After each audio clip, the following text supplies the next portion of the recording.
So in today's video, I want to go over some points that I got posted in UB blog the other day, and Access Anonymous has posted these, and they have basically broken them down into notes. I'm going to read all the information that came out of this blog to you guys right now. So this is when it starts.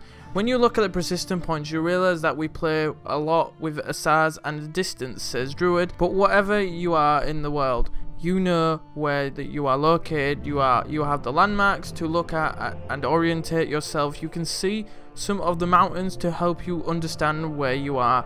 You can use the pyramids to know where you are at, or the lighthouse of Alexandria. In 49 BC, Druid says the country's population was mixed of native Egyptians and pockets of thieves of Greeks. Greeks had a part of Egypt's cultural makeup for about 1,500 years before the events of Assassin's Creed Origins. After the Egyptians' conquest by Alexander the Great in 332 BCE, Ptolemy installed himself as a founder of the new dynasty of pharaohs. As a result, Greeks have lived in Egypt as a privileged class for more than 250 years, and as their influence has a dramatic effect on the country's landscape. Alexandria was the center of the Greco-Egyptian culture that combined both traditions to create something unique to Egypt. There are a lot of deaths, but a lot of them are unique, says Druid. The White Desert has a very unique structure of rocks that are built off the real White Desert, says Ismail. The Black Desert, which is closely by, is a very forgiving environment that does feel a bit alien. And then the sands dunes will have a system that runs in the desert, will try and make the desert experience feel unique to itself. Siwa, Bayek's home village, plays a key role in Egyptians' history. Before invading Egypt, Alexander the Great travelled across hundreds of miles of the desert to visit Siwa, oracle of Umma. The oracle judged Alexander to be not the only divine, but the legitimate pharaoh of Egypt. The area and hippodrome are both integrated into the main storyline, but quickly become optional activities that offer unique encounters and rewards. At the time Cleopatra, there was no known rebels, and that they're against their region, and there is a reason for this. If there were people that were rebels, their names were erased from history, says Druid. We do know the names of some rebels from the other time periods during the reign of Cleopatra's ancestors. One is Hewiferen, I don't know how to say that, and another, I don't know how to say this one as well. They've got some really weird names in Egyptian time. Akatemis, I don't know how you say it, that's what I'm going to say. They are very popular in Egyptian history, and they were very good sources of inspiration for unique rebels in the game. Pretty much everyone in Cleopatra's ancestry has been killed, assassinated, drowned in the Nile, or something like that. All of them, says Druid. So in a very short amount of time, they changed the person on the throne very, very often and very quickly, and they created a lot of confusion of the valid of the sacred pharaoh in trusting the lust of rulers in Egypt.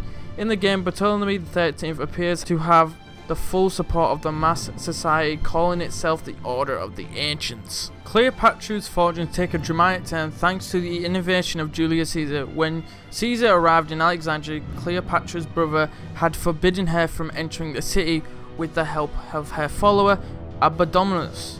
She snuck into the palace where Caesar was staying, rolled up in his rug by some accounts, and met with the Roman ruler in secret, convincing him to support her claim, and also became his lover. Like Siwa itself, however, became Bayek is somehow remote from the daily relatives and political of the rest of Egypt. Wherever the Magi have fallen out of the favour of the Ptolemies, they have largely replaced by I don't know how you can say that. It's just loads of Egyptian words just coming up. I really don't like these words because they're Egyptian words and they're hard to pronounce.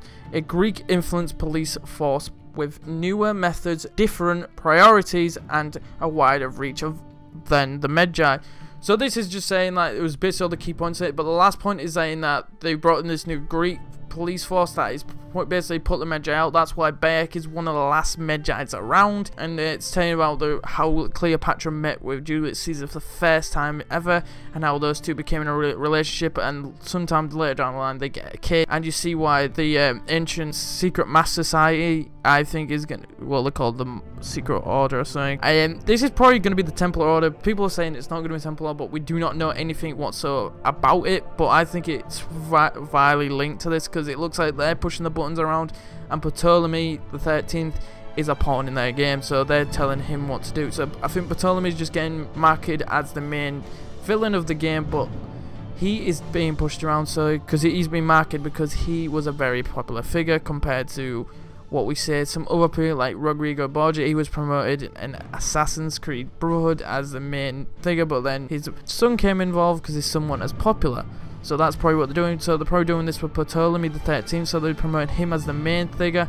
But there's actually a big secret Templar behind all this, which we probably didn't know it was called the Templar Order because it's called this Ancient Mass Society or something like that. That's probably why it's doing like this. But anyway guys, make sure you like the video and tell me what you think of this information on the Assassin's Creed Origins news that got released on Ubiblog. And as always guys, I'll see you in a video very soon. Goodbye.